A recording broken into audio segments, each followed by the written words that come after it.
But tomatoes, you mentioned that we need to add, in this jar, not get a very good price at the fair because the headspace is too low, but always lemon juice, 2 tablespoons lemon juice, and I write mine right on the lid with a felt pen so that I know what's in there. I label almost every single thing. If it's very obvious, like the raspberries, I just put the date on. But if it's tomatoes, then I put the date and put that I added 2 tablespoons of lemon juice, even though I knew it.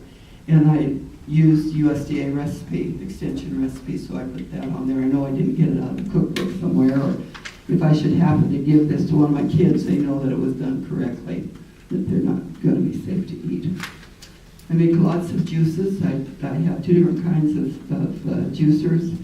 One of them extracts the juice into a pan at the bottom. You put it in all the pulp and the skins and everything goes out the end. With that, I do a lot of tomatoes, I guess. I do mostly with that. I can go through about 100 pounds of tomatoes in half an hour with that juicer. And because I use that juicer, that's why my tomato juice separates.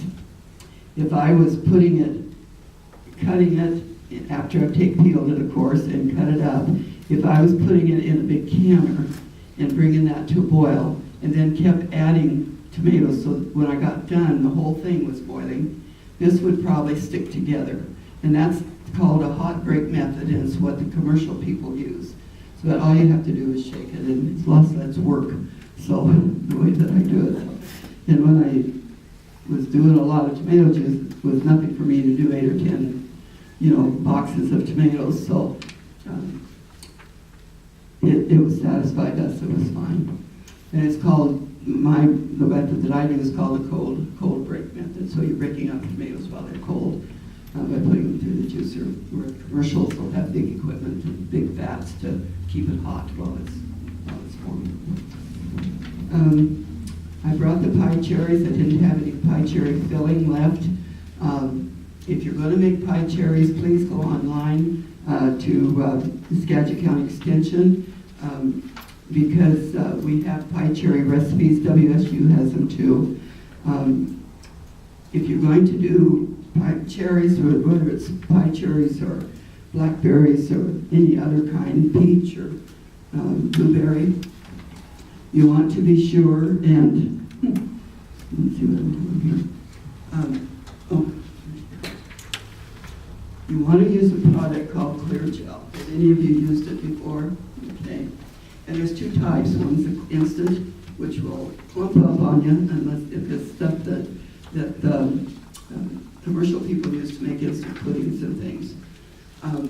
This is regular Clear Gel. It looks just like cornstarch and it feels like cornstarch, but it's a product that will let the heat penetrate through to the center of the jar so that every bit of it gets heated equally.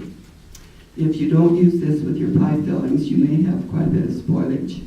So we don't recommend flour or tapioca or any of the other thickeners because they do not let the heat penetrate as well as it should.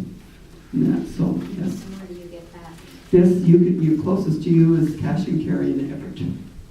And it comes in a 25-pound bag. So if you've got neighbors or other friends that you can, I buy about a 25-pound bag, and then when I get home, once the bag is open, then I divide it up and put a cup and a half and whatever my favorite pie recipe calls for in a bag. And then I put it in another gallon glass jar to keep them. So. Okay. It also doesn't break down when you reheat it. It does not, no.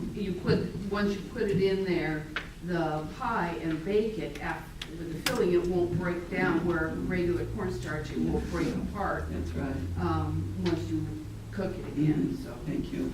Once in a while, if it's on the shelf for a while, you'll notice that it will separate. Generally after about 6 or 7 months maybe. But as soon as that's heated, it all goes back together. And that's so my pie cherry filling looks just like the Wilderness brand or other brands that you buy in a can, where it's nice clear color. That's what it'll look like. Yes. What is is clear gel? It's a modified food starch, and if you look on cans of stuff at the store, cream corn, soups, almost all of them have modified food starch in them. Yeah. And it's just been refined down so much more than the regular cornstarch is the reason that the heat will penetrate through. What's it modified with, though? What's it modified with? It's pure cornstarch. Whatever cornstarch is, it's the same thing. It's made from corn, I think, basically. Yeah. I don't think there's anything added to it. I've never seen anything added to it on the label, so it's cornstarch. But it's what all the commercial people use for baking and a lot of their fillings and things that they put in their baked goods is made with modified food starch that's taken it. Okay.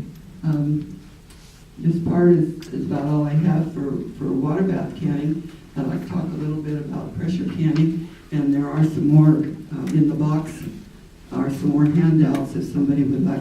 The ones that you have are for basically water bath canning. I think you do take those off and the others are in the box.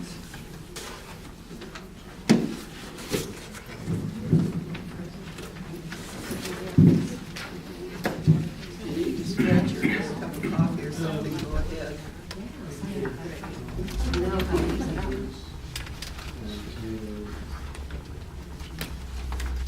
I have a quick question. That clear gel, can you use that if you have frozen fruit or you're making fresh berry pie or whatever, Yes. and use that as your thickening? I use it for a lot of gravies. I use it thick with spaghetti. I use sauce. I use it for everything. I never use cornstarch or arrowroot or any of those things. Okay. Yeah. And of course, it makes it clear. Mhm. Like cornstarch.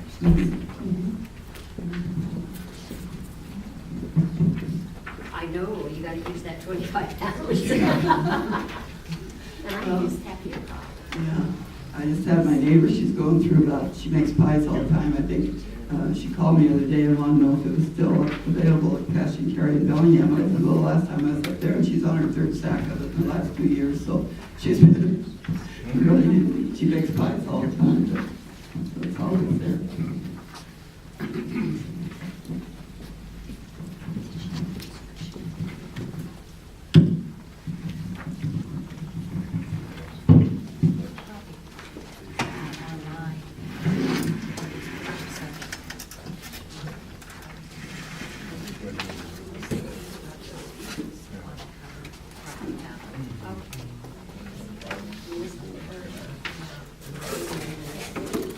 By the way, folks, we do have juice and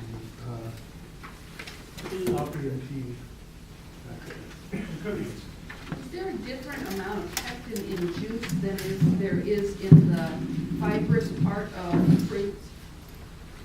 There's probably less in the juice than there is in the pulp, but it's not enough noticeable unless your fruit is really, really ripe or something. Because like with blackberries and raspberries, I like to sometimes use half juice and half fruit so they don't have quite so many seeds. But then I always worry about do I have the right ratio of Yeah, of and you can pectin? take if you're doing raspberries or something, you can take all the seeds out and it's still gonna, set. So it works pretty good. Can you guys hear me without the microphone? It's so noisy. You turned down the volume too. Yeah. If they can hear me, I'll go without because I want to use my hands. So. I don't know.